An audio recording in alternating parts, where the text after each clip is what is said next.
Good morning guys.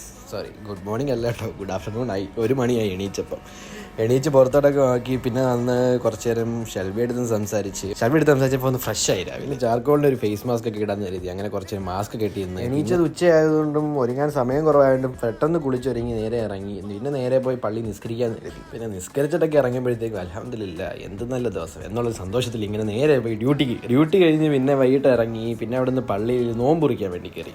നിൽക്കുന്ന ആ ഒരു ക്യൂ മുഴുവനും നോമ്പ് കുറിക്കാൻ വേണ്ടി ഈവനിങ് അവിടെ കൂടുന്ന ആൾക്കാരുടെ മലയാളികളാണ് ഇവിടെ സെറ്റ് ചെയ്യുന്നത് മൊത്തം. അപ്പം ഞാനും എൻ്റെ ഫ്രണ്ട്സും വന്ന് ഇവിടെ നിന്ന് നോമ്പും തുറന്ന് നേരെ ക്ലിനിക്കിന് തൊട്ടപ്പുറത്ത് പിന്നെ നോമ്പ് തുറന്ന് നിസ്കാരവും കഴിഞ്ഞ് പുറത്തോട്ടിറങ്ങി. ഫ്രണ്ട്സിൻ്റെ കൂടെ ചുമ്മാ കുറച്ച് നേരം കളിയും. എനിക്കാണെങ്കിൽ നോമ്പ് തുറന്ന ടൈം തൊട്ട് സമൂസ കഴിക്കണം ഒരു ആഗ്രഹം ഉണ്ടായിരുന്നു. പിന്നെ അവിടെ നിന്ന് ആദമിൻ്റെ ചായക്കടയിൽ പോയി ഒരു സമൂസ അങ്ങനെ കുറച്ച് നിന്നപ്പോഴത്തേക്ക് പിന്നെ അടുത്ത നിസ്കാരത്തിന് സമയം. പിന്നെ ഒരു 1.5 മണിക്കൂർ പള്ളി നിസ്കാരവും കാര്യങ്ങളായിരുന്നു. അതെല്ലാം കഴിഞ്ഞ് പിന്നെ പാർക്കിൽ കുറച്ച് നേരം ഇരിക്കാന്ന് കരുതി പാർക്കിൽ പോയിരുന്നു. അപ്പം ഡോറിന് കണക്ക് മുടിയൊക്കെ റോപ്പ് ഇതൊരു കൊച്ചു കുഞ്ഞുണ്ട്. എല്ലാം കഴിഞ്ഞ് പിന്നെ ബാക്കി ഫ്രണ്ട്സിൻ്റെ കൂടെ കുറച്ച് നേരം നേരെ റൂമിലോട്ട് പോയി. പിന്നെ ഒറ്റ